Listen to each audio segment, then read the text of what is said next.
Hello and welcome back to the CJ Bushido YouTube channel. It's time for the Sweden recap, and what a great GM it was. First of all, let's just talk about the tournament real quick.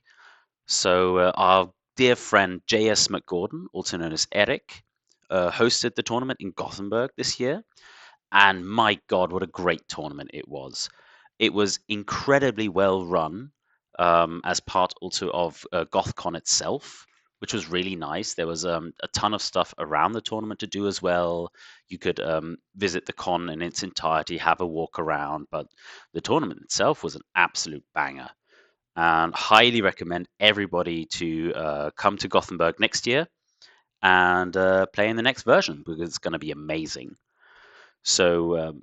Yeah, everything was just super clean. Um, everything on time. We started rounds well. We adhered to the match clock perfectly. The terrain pool was excellent, not only in its variations but also in the tables felt different. They had some nice terrain that was unique to each table. They all felt balanced. I don't think I've ever had such well-made terrain, like well-crafted terrain pools in a tournament setting before, which was really, really nice to play with. So even deep into terrain deployment, like after 5, 6, 7 pieces of terrain, there were still meaningful choices to be made. And it was a real back and forth between the players, which made it really fun. So shout out to the Swedish community. You did an amazing job. Thank you for hosting such a fantastic tournament.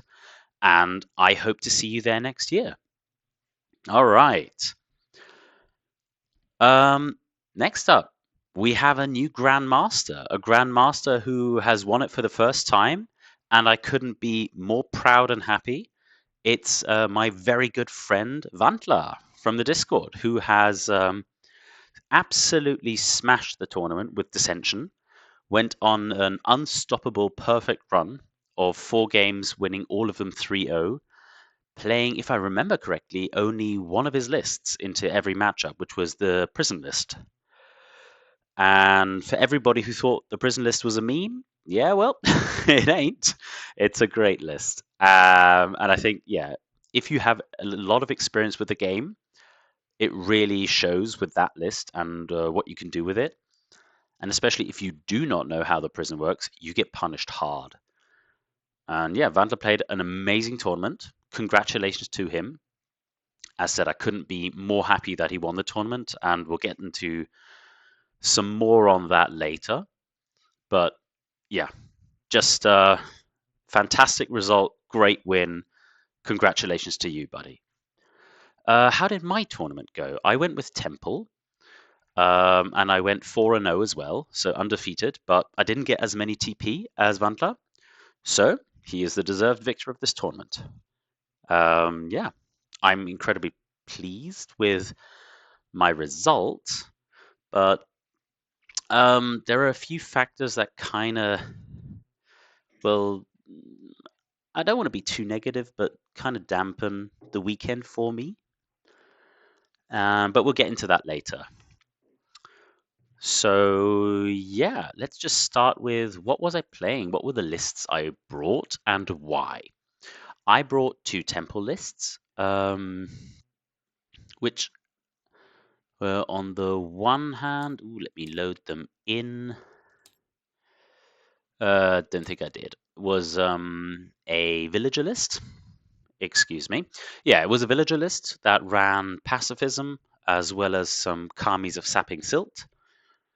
I think it's a very, very powerful list, and I mainly brought it just to show off that I think that's a problem. I think they're a bit too strong and too unfun. Um, yeah, I really dislike their playstyle. It's very much about just slowing the game down, clogging the board up, stealing activations with snares and traps, and yeah, it's very frustrating to play against. They don't really fight much. They try to play on this non-interactive play style, and I tried to squeeze the maximum out of the list. Do I think I achieved that? Maybe, maybe not. But I think I've showcased that that is yeah an archetype we need to look at. I'm not happy with them. I hope that the lead designer will agree with me, and maybe we can look at them in a future errata or something. But also, I am not a fan of SP generating cards such as pacifism, so I brought it to highlight that. I never really intended to play the list, and I didn't. So I ended up playing my other list, all four games. But I want to make clear that I think this list could have won the GM. It was powerful enough that it could definitely deal some very, very serious damage to the right opponent. It's just I had a different list that was kind of the main focus and will also be the main focus of this video. And for anybody who has not lived under a rock for the past few days will know that it is an Akari list because it kind of set the Discord on fire. And this is the list that I brought to Sweden. Um, yeah, this is gonna get a bit awkward. I think I have to, before we analyze the list, tell the story of the list because it has a lot of history. So first off, if you've been around, and especially longer than I have, again, I've only been around like what, 1.5 years at this point in the game, so I don't remember these days. Akari has gone through multiple iterations of getting nerfed because, well, the Wonder Weasel was a little bit too good. So I believe he used to be a monk, which opened up some incredibly insane combinations, such as the patient crane stance that gave him unblockable. Not a good idea. Um, in some parts, it also I think gave him believer monk with the original card of the Grand Master for a Kusa upgrade. Again, overall, just not a good idea in Temple, and good that's gone as well. And even now, like I think it is the single most disliked profile in the entire game because it's so frustrating to play against him. Like he almost has the perfect kit to deal with everything. He's incredibly hard to kill in melee with dodge 2 and parry 2. Has 4 dice base, can boost all of his stats cheaply. He's tiny and has range defense 2, so it's really hard to shoot him. Starts with a 3 key base that he can boost as well, so it's hard to do any opposed key tests on him. If anything, I think his only weakness is his size. So, as a tiny model, he only has 1 dice against size tests, and that's annoying for him. But I think that's about everything. Okay, his health pool isn't huge, but again, landing a hit's kind of the problem. So it's really frustratingly difficult to remove him from the battlefield. And if you don't, then he's going to annoy you. And if you let him, he's just going to run away with the scenario all by his own. So he's incredibly strong in idols, not even bad in zones, which I think people often forget that due to his incredible mobility, he can just be everywhere and change the maths on who controls what zone in unexpected ways. Yeah, and his unique effect is also one of the more powerful in the game, if you ask me. He just gets to cheat through so many interactions or can be so much more safe than other models.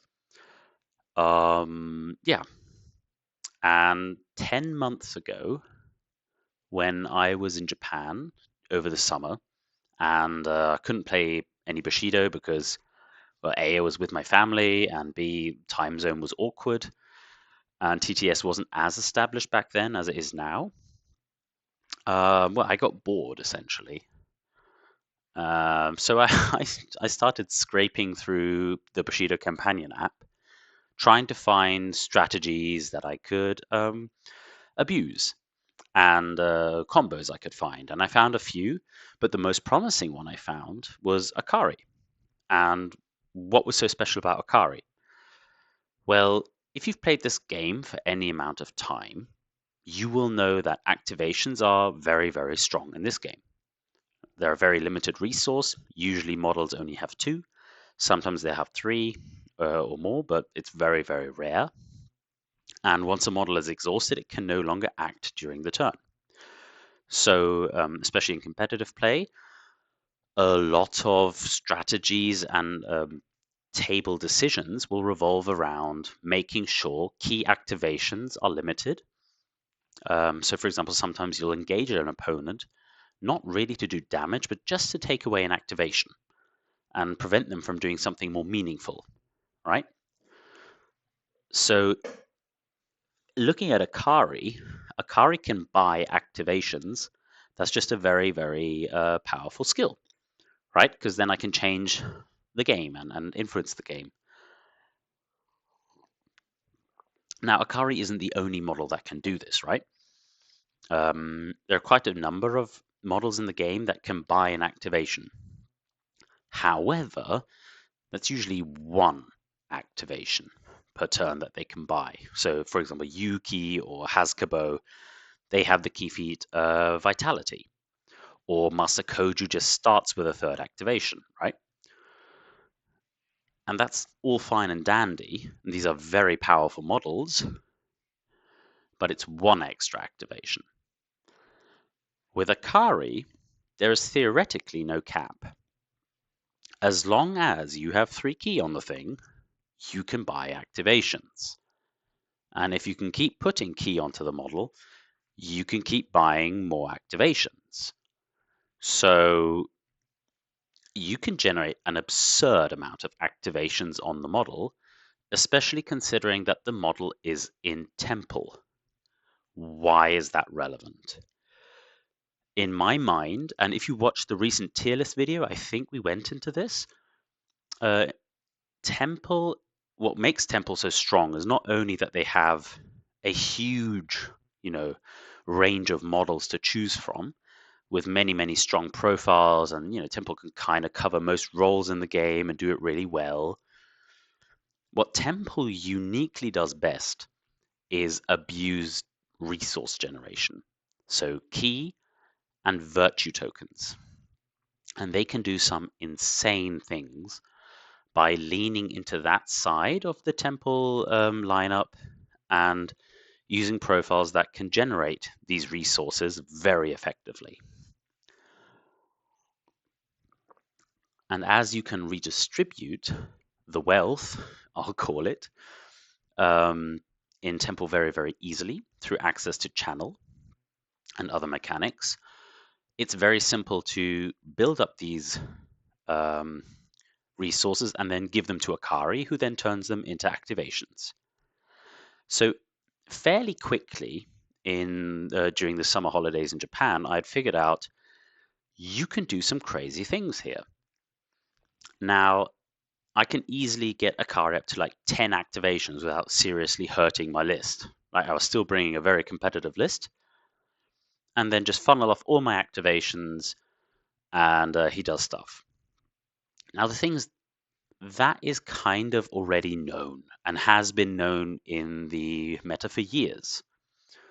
So, like, you could do that, and I'm not really the meta, but the competitive scene, especially, like, this is nothing new. This list has been around. So, what was the big deal? The big deal is I was then, as a next step, looking at what can I do to amplify the impact of every single activation that Akari does. And again, Temple has access to some effects that apply until the end phase. And by using those effects, it's nice if I get a buff, let's say, for 2 or 3 activations. But if I get a buff for 10 activations, that's just way more value that I generate. So I was looking for these sorts of buffs that I could do. So, for example, giving him +1 move for until the end phase meant 10 activations would be with +1 move, or 12 activations instead of just 2 or 3. So I'm getting way more value out of that single buff.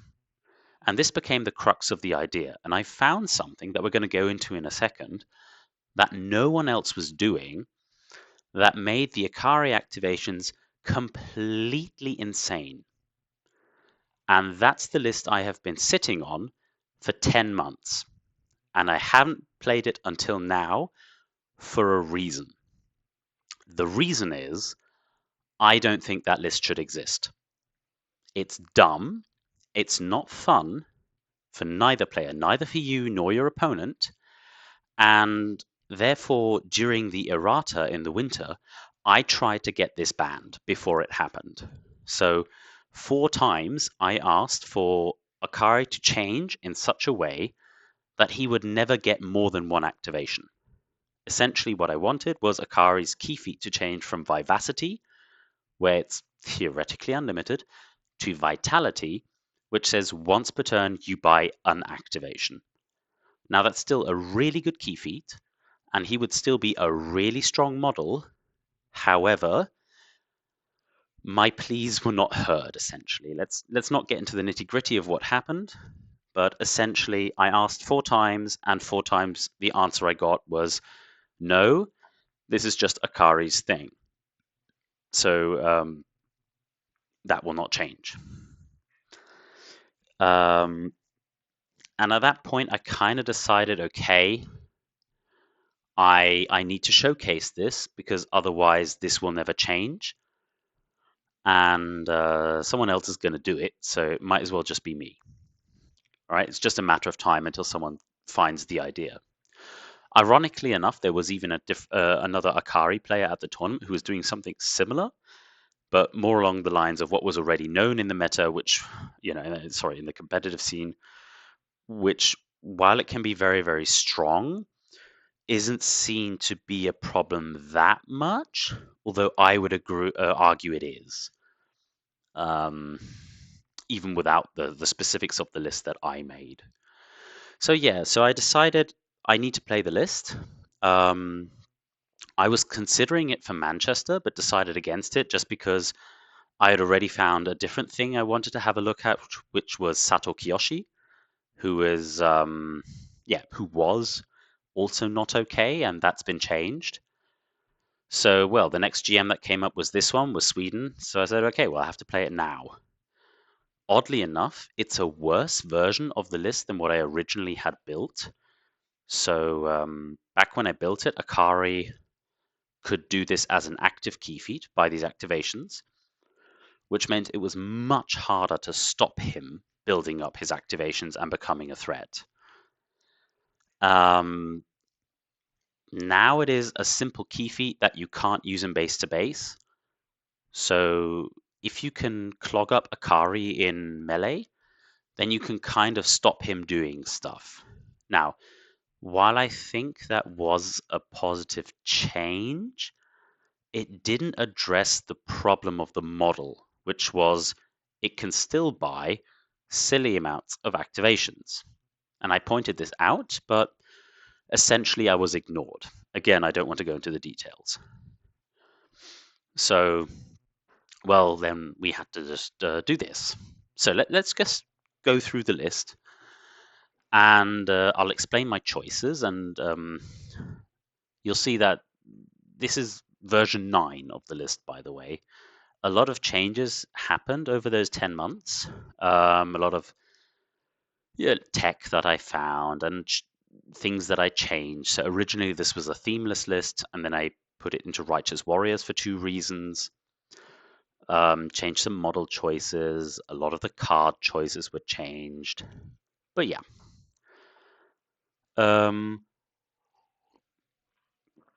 Overall, I am proud of this list, but I implore you, do not play it. It's not a good experience. This is just more likely to lose you friends and playing partners than it is to give you any sense of gratification or pleasure. And in a sense, this also ruined my weekend at GothCon. Well, just because it wasn't fun to play, and I also felt really bad for my opponents. So, word of warning, this is not to be used, please. What I'm doing with this video is A, just recapping Sweden, but B, I want to explain what this is so that you can, if someone rocks up to your local tournament or game night with this, tell them to kindly shove off and go play some League of Legends or something while you go have a serious game with a friend and have a good time, because this list is not going to give you a good time. Okay, let's just get into it. The core of the list is the first three models we have here, which is Master Akusa, Master Akari, and Aiko. So let's just put these to the side for one moment. Let's put the cards to one side and the terrain, and we'll talk about them in due time. So the core idea, well, and the theme card as well. The core idea is the following. Akari is the beat stick that will kill everything, while the other two models funnel resources into Akari and give him benefits that he can use. So Akari has Paragon and a Triangle Knife. What Paragon does is give him a Virtue token in the starting phase of the first turn. So he'll start with a Virtue token, and Triangle Knife is a useful weapon for him for two reasons. I'd say it's probably not that obvious why he likes Triangle Knife, because, well, it gives you combo attack and you already have combo attack. But what it does do is give you a weapon with a +0 strength instead of -2, as well as adding bleed 1, which is very, very relevant. So the previous versions of this Akari lists would already play Triangle Knife for the same reason. So it will allow you to punch through armor a bit better with PS1. My version doesn't care about PS1, but we'll come to that. But bleed 1 is very relevant, as if you can leave a model on 1 HP with a bleed marker and they're exhausted and there's no way to heal them, they're just going to die in the end phase. So, well, you can just leave them on that 1 HP and either use dash to just agile away, or use a sidestep defense or something and reposition, and yeah, the model's just going to die in the end phase. So it effectively reduces the opponent's health pool by 1. And when we later stack fire on top of this, fire 1/1, then it effectively reduces the opponent's HP pool by 2. So let's say I'm fighting against a random Minimoto Samurai who has 7 wounds and is really, really hard to kill. Well, if I can do some damage, I'll put a fire 1 and a bleed 1 on them. So they're taking 2 damage in the end phase, which means I only have to do 5 damage to kill the model, which is a lot more doable, right? So that's the reason you have Triangle Knife. It's really, really valuable. You don't use it all the time, but you use it most of the time.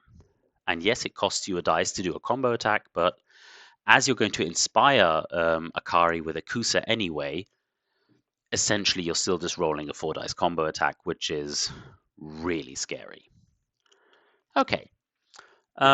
I think Akusa and Aiko should be mostly self-explanatory, but we're going to go through it anyway. Essentially, Aiko is here to put virtue tokens onto Akari, which Akari then exchanges for either ki in most cases, or sometimes some of the virtue effects that Aiko can provide. So these would be the fire, water, earth, metal, air, and void you see at the bottom of her card. One second. Voice still hasn't recovered. Had to have a little cough. The two effects you really care about are the last two ones, air and void. So void is just where you gain key tokens, and air is you get +1 move until the end phase. So this is one of those buffs that lasts until the end of the turn. And if you have many, many activations, then it can be very, very valuable having a high move stat, because you get to move around the battlefield very efficiently. I didn't use any of the other effects, although I will admit it is nice having water as a backup, healing 2 wounds at instant speed. Can be very useful. Fire is also not bad, but it's only for the current action, and I'm giving this exact buff to Akari anyway through the use of a Fire Kami. So it wasn't really that necessary, especially as the Fire 1/1 would not stack with each other, even though the +1 weapon strength would. So that's what Aiko's job was. Well, Ikusa's job was to use this very, very tasty channel and leech that he has on his profile to just generate ki and move it over to Akari, as well as use his second and third ki feats to support. So his third ki feat is inspiration. You would just use it to give an extra melee pool to Akari until the end phase. Again, one of those buffs that just lasts for the entire turn and just becomes more valuable the more activations you build up. And Contemplate Existence was just a defensive tool I would use to shut down an annoying opponent model so that it didn't attack me. All right? So that was kind of the idea there. Otherwise, he has some very nice other benefits to him, mostly being his upgrade card, Grandmaster of the Temple. Now, Believer Monk 1/4 is no longer on the card, and that's a very, very good thing. However, the line below it, whenever any model spends a virtue token, that model gains a ki token, is very, very important, because this is in addition to any other benefit you choose. So let's say, for example, I choose Aiko's Void ability and want to generate 2 ki by spending my virtue token. I would then get an additional ki just for having spent that token. So I get 3 per virtue token. And as we discussed previously, Akari can spend 3 ki to gain an activation. So this means every virtue token is essentially an activation on demand, or +1 move and a ki token, or heal and a ki token. And that's just so valuable. Yeah.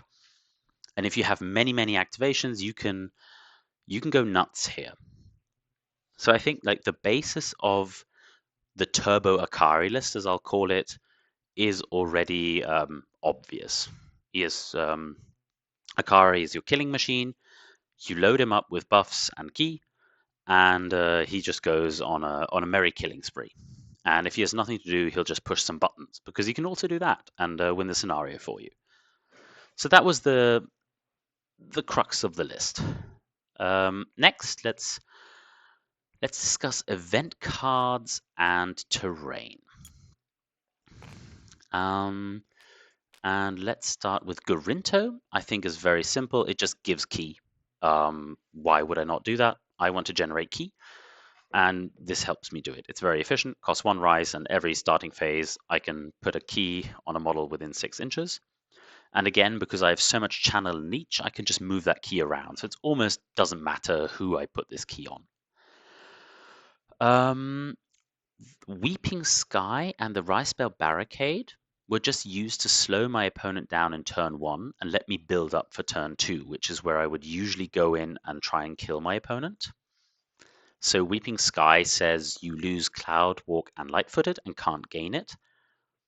So we'll get to that in a second. But essentially, it just slows down your opponent, and the Rice Bell Barricade is just, again, something to slow down your opponent. I wouldn't use it usually to block off an idol, unless there was just nothing better for me to do, or a zone. I was using it to force my opponent to move through difficult terrain, because they wouldn't then have Cloudwalk and Light-footed.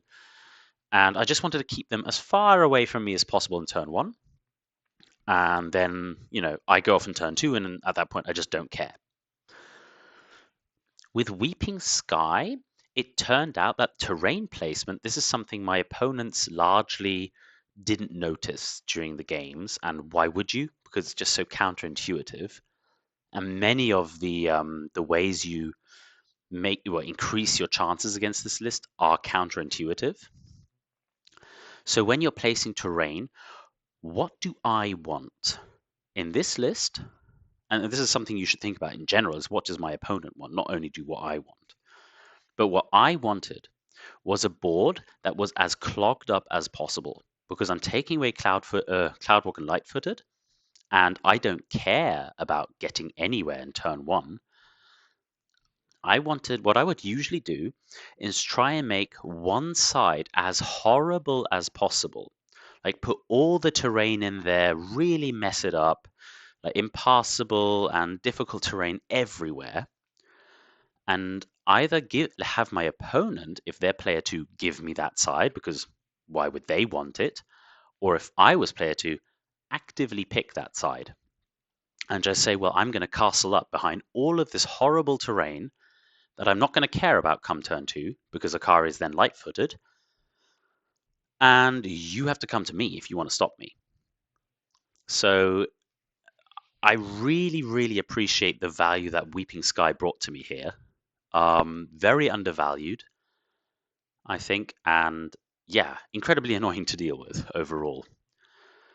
Yes, most lists will not want to have it, but if you're up to shenanigans, consider the card. It's really, really good. Now, you might ask, but why didn't you then just play War Weary, right? And if your opponent only has one activation turn one, this will also slow them down. And you're not wrong.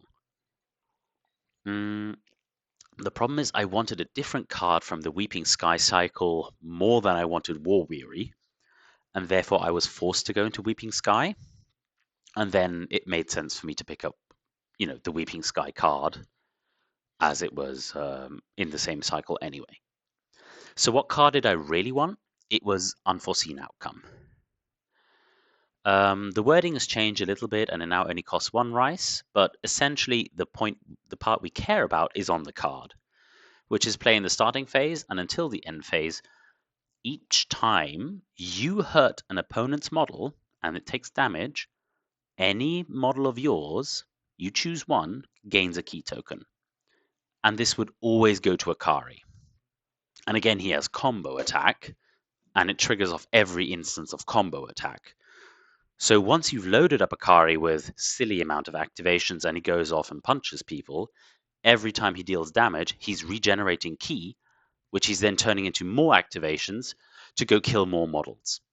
On average, I would say this card alone, for one rice, as it is now, generated usually between 4 and 5 activations, which is insane. And that's the reason I was in Weeping Sky and didn't play War Weary, for example. On top of that, I would usually also play Balance because I don't have any offensive rerolls. The only real reroll in my list that I care about is Dodge 2 on Akari.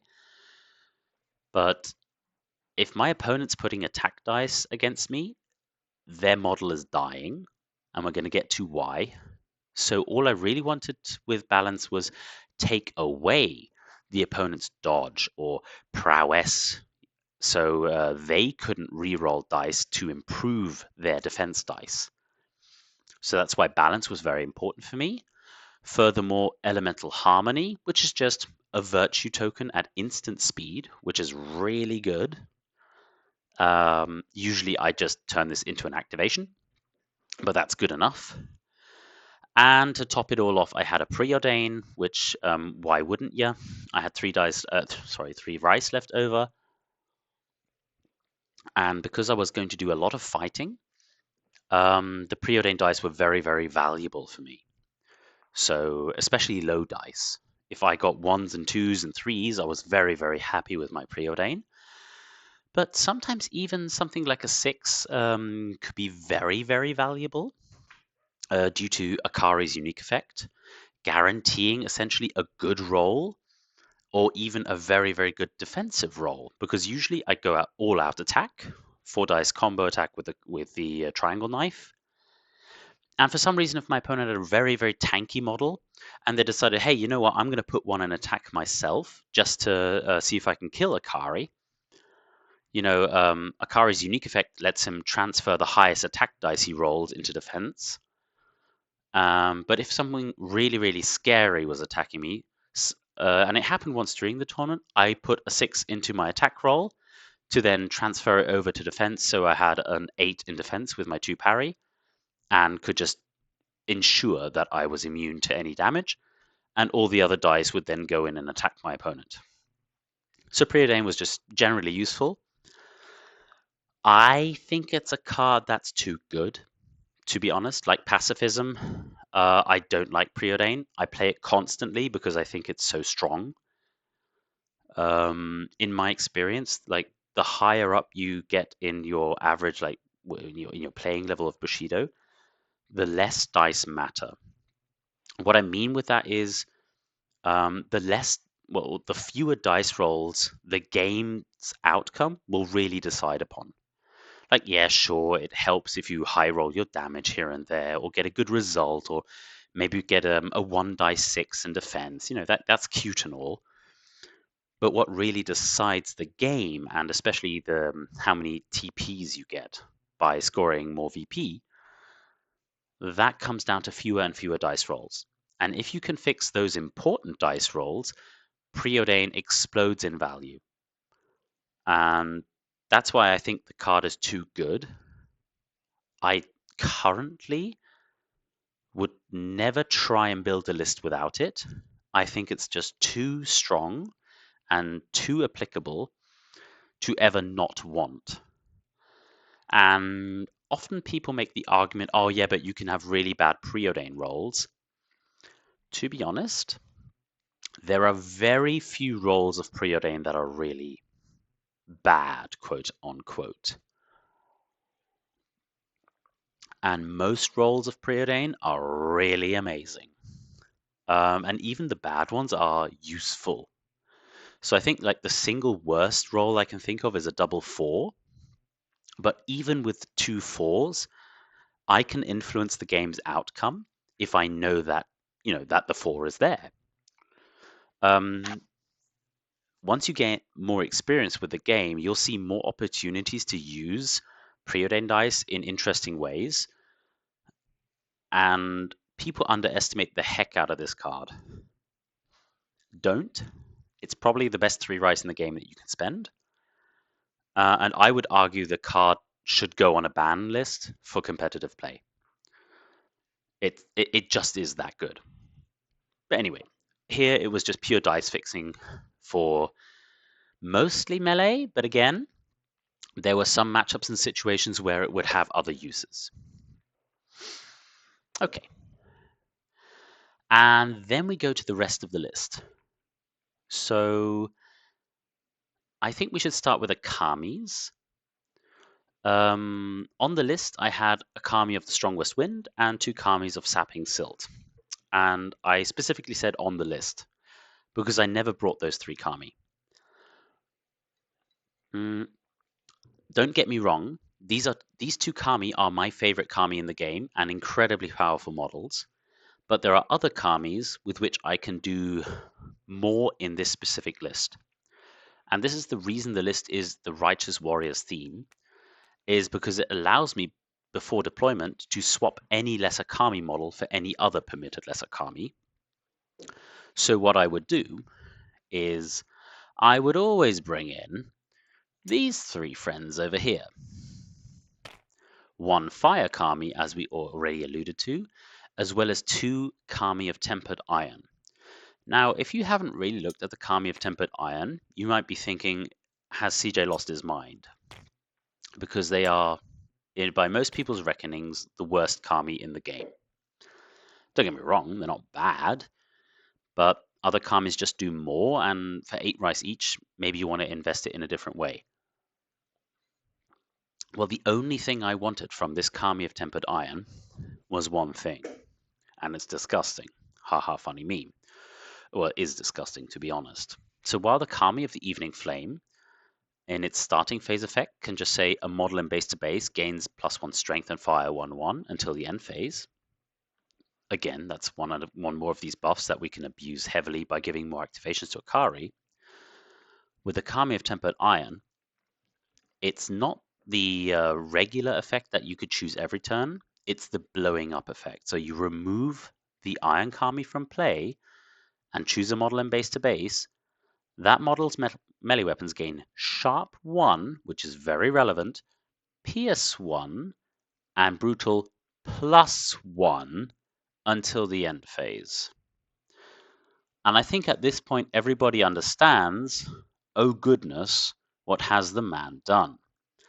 Because this means my Akari now has Brutal 1 or even Brutal 2 if I sacrifice both Kami for all of those activations he's going to be doing.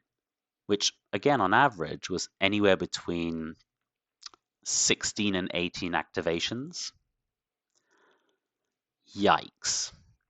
And this was the entire idea. This was what had not been played before. Like, Triangle Knife, Fire Kami, that's been around for years. I found this, and it's not okay.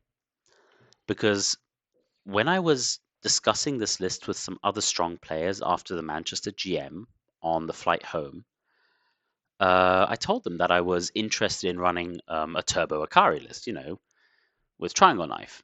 And the reaction I got, and this is from two very, very strong players, by the way, was you know that Akari doesn't do damage, right? He's weak. And you're going to struggle with elite samurai that have high armor. And that's true. I've run the numbers. Akari kind of doesn't do damage against them. But the math completely changes if you have Brutal 2. And any good player will tell you, yeah, well, if you're rolling a success level 5 combo attack instead of a success level 3, for example, being weak and having a low melee weapon strength does not matter. It just does not matter because you're going to do damage. And even if it's the minimum damage, on a successful 5, that would be 2 damage. And again, with Fire 1 and Bleed 1. So that's effectively 4 damage. That's insane. And I get a key. So the Brutal helps even further by raising the success level of my combo attacks, allowing me to roll more combo attacks, generating more key to pour into more activations to keep going. And this was the big innovation that made this completely busted. Even without the Kami of Iron, I think Akari is a problem. But with them, he's completely insane. So I originally started this list as a themeless list. And I would just straight up have these in my list. And Koji would be Kaito, because Kaito's just a straight upgrade in my mind. Well, at least for this list, I mean, because Kaito brings his terrain, and with Weeping Sky, it's super relevant in turn 1 to slow down the opponent and protect your combo while you build up. But I went for Righteous Warriors, A, because I could hide the Kami choices. B, I also thought it was kind of cute that at the same time, I think Righteous Warriors is considered to be one of the weaker, if not the weakest theme in Temple. And yeah, look what you can do with it. You essentially get a sideboard of Kamis. People are undervaluing this, by the way. And it was kind of funny that I was allowed to hide my Kami choices because I think it surprised all of my opponents. I don't think anyone saw this coming. And also, when I was testing this online over TTS, none of my opponents saw this coming if I didn't tell them beforehand. So, yeah, it's a very, very strong ability, and that's the reason why it went into the Righteous Warriors theme. And, well, yeah, specifically in this constellation, it's completely bonkers. So, Koji, therefore, was the replacement for Kaito. They're both 9 rice. And Koji in this list has a few applications. So for one, he's just a throwaway model. Like he just protects the list. Basically the same as the Fire Kami, excuse me. As soon as the Fire Kami is given his buff in turn 2, the Fire Kami is expendable. So I would throw him into opponents that are scary, and I want to just block them, strip activations from them, lock them down in melee. And Koji would do most of the same thing. But he's also a really, really good objective runner. He's speed 5, and you can boost that. And when he runs, he gets Cloud Walk. So I have to say I was very impressed by Koji as a model. Uh, I can definitely say I underestimated him before the tournament. He turned out to be incredibly useful. Even in one game being the Vim and just having the speed to run away for the entire game. So yeah, very, very good model. Kind of a lucky coincidence that he turned out to be as powerful as he was. But now you have the full list. So to recap, everything in this list is geared towards giving Akari key so that Akari buys activations and then gets buffs with which he goes completely insane and kills everybody. And that's kind of also how the tournament went, to be honest. Let's do a quick breakdown of the games I did. While I did take pictures, they're not really that helpful because TLDR, I did a picture at the start and end of every turn. And turn one was me just moving up very, very gradually, setting up my combo, getting all the Kamis into base to base with Akari, doing a focus on Akusa, handing out some virtue from Aiko here and there, yada yada. And one benefit I forgot to mention about Righteous Warriors is every turn you also get to choose a model that gains Channel and Leech 3, which allowed Aiko, I would always choose for this effect, to shift around more ki as well as gain more ki for her virtue effect. So she could continuously pump out virtue tokens. Also underrated, by the way, that effect. Yeah, so I just very casually and slowly move up the board, probably only about 3 to 4 inches. And then in turn two, I would go off, sack either one or both of my Metal Kami, depending on matchup, load up Akari with ridiculous amount of activations, usually around 11 to 12, and just send him on a merry killing spree. And then the game would end. So game one, I played against Björn from Sweden, a lovely player and also a pretty strong player who was playing Shiho. And he played Ronin against me with the princesses and Toshiro. I think Shiho Kizo. Like he had a very, very nice list that was built there. But essentially, because we were playing Ryodo, he got into the zones very, very early and took a heavy SP lead that, I just kind of let him have in turn one because I knew what was going to happen in turn two. In turn two, I comboed off, and at the start of turn two, he had all 8 models remaining, and at the end of turn two, he had Toshiro remaining, and we agreed to a 2-1. So that was game one. And Akari, by the way, had 5 activations remaining. I mean, it's just depressing, isn't it? So that was that. Game two, I played against Kane, running the Savage Wave Hunting Party, which is also a very, very powerful list. And I think this is the game I felt the most bad about because both of his lists essentially had almost nothing they could do. And Kane just had to sit there while I comboed off for 40 minutes in turn two and eviscerated the heart of his list, ran back and said, I'm going to do this again in turn three. Do you want to agree to a 2-1 victory for me? And he said, yeah, because what else is he going to do, right? Was, as with all 4 games, not a game that felt good. Yeah, I also want to say sorry at this point to all of my opponents for ruining their tournament run. Like, there was very little you could do if you didn't really look at this matchup in depth. Like, there are weaknesses to this list. But yeah, it's hard to see them, and some of them are really counterintuitive. I think I'll go through over them after the game recaps. Game three was quite ironic because I played into Eric, the tournament organizer, playing the Imperial Court, and he was running a specific Akari counter list. So he had Chen Lu with finesse and intercept, so I wouldn't get my brutal bonuses against her. essentially meaning that she was kind of unkillable if you just went all defense all day, and he could pull me into her and protect other models that way. As well as he was running the Tireless Legions card, which essentially TLDR just stops me building activations one turn. It just says you can't buy activations for one turn. So instead of the game ending on turn 2, it ended on turn 3. Whoop-de-doo. So even with specific counter tech, there is nothing you can do. And annoyingly about the intercept, usually that would be a great way to slow down Akari or anyone trying to kill your models. The problem is Akari has split attack. So I was always still able to get into the model I wanted to attack.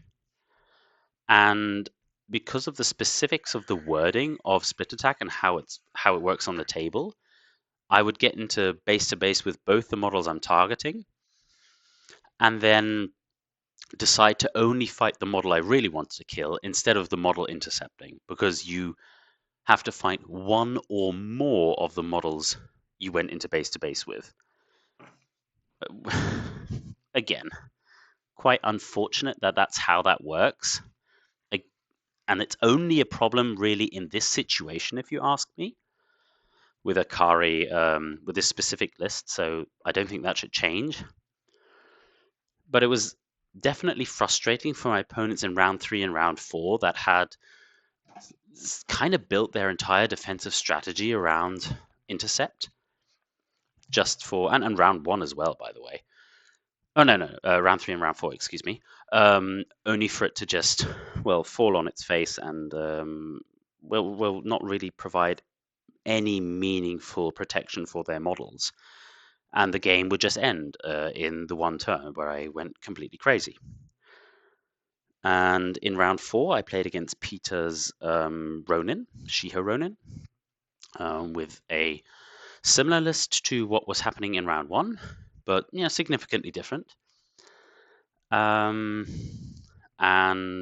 yeah, turn 2 happened, and turn 2 the game ended. So all in all, yeah, 4 victories is cool, but not one of those games was fun to play.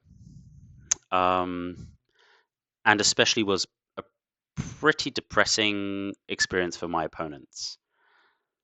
And again, I apologize, but at some level, it had to be done because someone was going to find this eventually. And ironically, there was a different player playing Akari and didn't do badly either. Some games just, Akari went on a rampage and did his thing. But with Brutal 2, it's just silly. And it was just a matter of time until someone found this and played it. So I thought I might as well just bite the bullet and take the hate for finding this.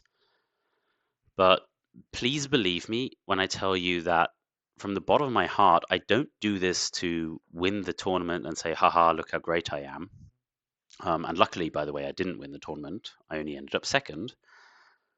And again, props to Vandler for winning.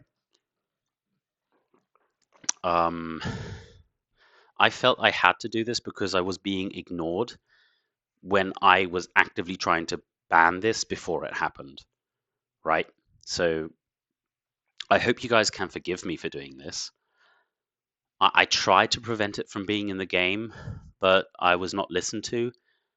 And yeah, I thought doing it in Sweden is probably the least amount of fallout that we could have because I anticipate it to be the smallest GM I'm going to. As I'm not going to be playing Frankfurt myself, I don't think. As the TO, I think I'm going to be too busy. And doing this at the UK GM or Hamburg, where we have just a high 40s number or even 64 players, has a higher rate of fallout. I think if I had won Sweden with the list, that would have left a really bad aftertaste in everybody's mouths. So that's another of the reasons why I'm super happy I didn't win, even though I did well and proved the point that this shouldn't exist in the game. Yeah, I'm also very happy this didn't win. It's not a list that should exist. And yeah, I mean, what would I do to change this? Essentially, is Akari needs to lose this key feat he has. It's not okay, right? Uncapped activations are, in my opinion, always going to be a problem within the game and always lead to really feels bad situations because the effect is too powerful and you're just waiting for someone to find something broken. So, yeah, I would change Vivacity to Vitality. Akari will still be an amazing model. You don't need to change his cost. You don't need to rework him. He's an amazing model at 20 Rise with Vitality. And if you don't see that, I'm sorry, I can't help you. Um, he's a model I would play almost all the time at that price point because he does stuff that it's just incredible. And you can throw him into the most crazy situations and he just will not die. Parry 2, dodge 2. He can buy impenetrable defense, people, with Counter-Strike defense. Like, we don't even see that just because he spends all of his key on buying activations instead. But the guy has Counter Strike 0 with parry 2, dodge 2, and impenetrable defense. If he has 3 key up, it's hard to even attack him because you might just got slapped on the clapback. And also, he can still put 1 dice in attack, so you have to defend against him. Right? Because if you don't have Counter Strike defense, then he's just going to move the attack dice over to his defense, making it even stronger. He's an insane model, right? It's almost no model in the game can shoot him. Like you need to bring some really big guns like Buzembo or Zama or something. And even Zama's going to struggle, to be honest, because range defense too. So like Buzembo can maybe do some real damage. Um, Opposed key tests have a hard time. Even elite fighters have a hard time. Yeah, the Wonder Weasel is incredible. And he'd still be great with that change. And the other thing I'd like to do is remove the Iron Kamis from Temple. I don't think they necessarily really fit the lore. Like why they're just metals flying, weapon Kamis flying around in Temple. Like this feels to be much more like a Minamoto thing. And also, in my mind, Temple shouldn't get easy access to Brutal 1, and especially Brutal Plus 1. I don't think it fits the faction design very well, and Temple will always find a way to abuse that. So, yeah, that's what I would do. I would also make Aiko more expensive. She's too good. 10 rice for all of these effects that she brings is mental. And I think, and please correct me if I'm wrong, every single temple list that can run her does run her or should run her because she's just too good. She's just too good. I would make her 14 rice at least because the amount of support and like effects she has that are so applicable during the game, like even just the healing at instant speed is wild to me. Um, yeah, she also definitely needs looking at. And even if we change all of that, Temple is still, in my mind, the best faction in the game. Yeah? This is not a hate campaign against Temple. Not at all. I did this entire thing because I really, really care about the balance and the health of the game, especially on the competitive level. And I don't want it being ruined by the insane stuff that you can do in this game. And again, I tried to get this banned before it was possible, or before I had to play it. Yeah, this is an awkward video to make, isn't it? Oh well. Yeah, I think we'll call it here. do let me know if you have any questions about how things worked and happened. Oh, yeah, one more thing, because people have been asking me, because me and both Vandler played 4-0s and like, oh, we don't know, who the real winner of the tournament is, and we should have played around 5. The tournament was set for 4 rounds, so it's 4 rounds, and I got the second most amount of TP, and I didn't get the best amount of TP, so I deservedly am only second. And secondly, Vantler with the prison list, and especially because he's an incredibly experienced Ascension player, would destroy my Akari list. I think the matchup is 90-10 in the Dissension player's favor. Why? Because the Dissension player is fast enough to get to my combo pieces early and stop me from giving Akari all of the things he wants to have. So if you can just base Aiko and Ikusa and keep them busy until they're exhausted, then Akari is going to fizzle out. Like he'll still have a good turn, like he might get to 5-6 activations, but that's not enough to deal in the amount of damage you need to do. And at the same time, like killing Aiko with Dissension is child's play, and even Ikusa would be very threatened by Bizembo. So, I mean, and you can even randomly one-shot Akari. I've done that before. Uh, yeah, I don't think I would have won that game anyway, which I think just reinforces my belief that Vandla is the deserved winner of that tournament. And to address the other elephant in the room, I've been getting comments that, oh, it didn't win the GM, it can't be that busted, and we need to look at other stuff like the prison list that did win the GM. Stop kidding yourself. I'm sorry, but if you see what this list did, and I've explained it to you, you should understand that this should not be in the game. Even if whether it wins or not, this concept is not okay for the game. It's not healthy for the game, and most importantly, it's not fun. Therefore, we should remove it. Right? And if Vandla, has some bad dice go his way or something, or he runs into a different matchup run, maybe he doesn't win, and this list does win. Because again, other than Vandla and one other specific list, no one there had the tools to stop me. And that's not, no shade on them. Everybody brought fantastic lists. But the questions that this list asks of you are so specific. And even worse, it's not that I have to prove it. I am only list checking you. Like, all I want, when we start the game, like I looked at all the lists and all I was looking for is, can they get to Aiko or Ikusa super early? And if the answer was no, you lose.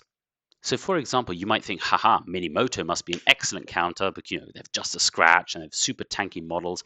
No, Minimoto is Freelo. Minimoto loses this 100% of the time because they have 0 interactions I care about. None. I just kill them. Right?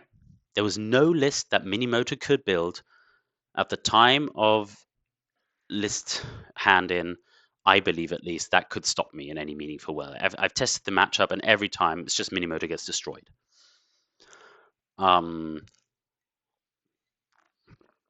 So, yeah. This is a silly concept. I don't like it. I apologize to everybody who had to suffer through it. Yeah. Let's get rid of this and have a healthier game. Yeah, I'm kind of running out of words here.